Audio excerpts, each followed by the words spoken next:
саламатсызбы Омурхан, кандайсыз? Саламатсызбы Бегимай? Жакшы.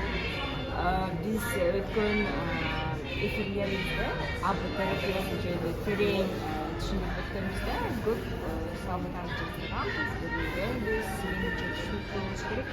Бирок ошого карабастан аутизм бар балдар ата-энелердин абдан көп берүүчү суроолору бар да. Ошол жөнүндө бүгүн сизден интервью алалы деген. Сурообузду баштасак, биринчи сурообуз бул качан балам сүйлөй алат деген суроо.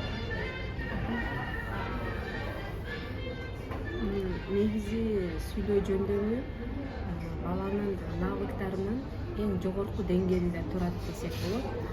Сүйлөгөнгө чейин бала биринчи предметтер менен, оюнчуктар менен кыймыл аракет кылганды үйрөнүш керек.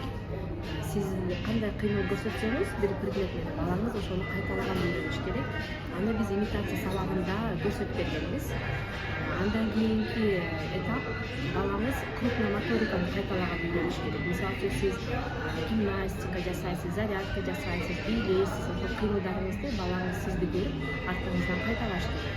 Андан кийин гана балаңыз артыңыздан сөздөрдү же звуктарды кайталаганды үйрөнүш керек. Ошондон кийин бала сүйлөөнү үйрөнгөнгө даяр болот. Буга АБ терапиянын кайсы көмөгү жардам Баягында айтып кеткендей эле, эң эле алгачкы имитация жөндөмү жардам берет. Анан имитацияга чейин биз визуальный навык деп баштаганбыз. Визуальный навыктар керек. Ал аркылуу бала менен сиздер сотрудничество түзөсүздөр. Балага көрсөтүшүңүздөр керек. Мен менен иштеген кызыктуу, мен менен иштеген аябай сонун. Визуальный аркылуу акырында имитация өтөбүз. Анан имитацияны жана айтып кеткендей, биз көнүгүүлөрдү көрсөткөндө жоо менен үйрөтсөңүз болот. Жоога рахмат. Биздин кийинки сурообуз. Көп эле ата-энелер менин байкашым боюнча менин балама ручканы кармаганды үйрөтүп деп келишет экен да. Сиздин оюңуз буга? Аябай жакшы суроо болду.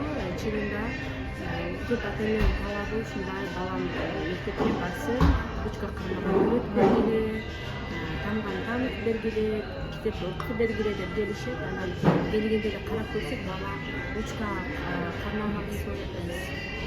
карманбастан бала өзүнүн бут кийимин кийгенин билбейт, кийимдерин чечип кийгенин билбейт. Анан ата-энеден сурайбыз: балаңыз өзү кийинип чечине албайт экен, өзү алдынча тамактана албайт экен, өзү алдынча үйдөгү жумуштарын аткара албаса, сизге ручка кармагандын, тамак тааныгандын кандай жардамы бар дегенди ата-энелер айтышат. Чынында биз ал жөнүндө ойлонбоп турбуз. Чынында көп ата-энелер гиперопека кылат, бала үчүн баардыгын жасайт.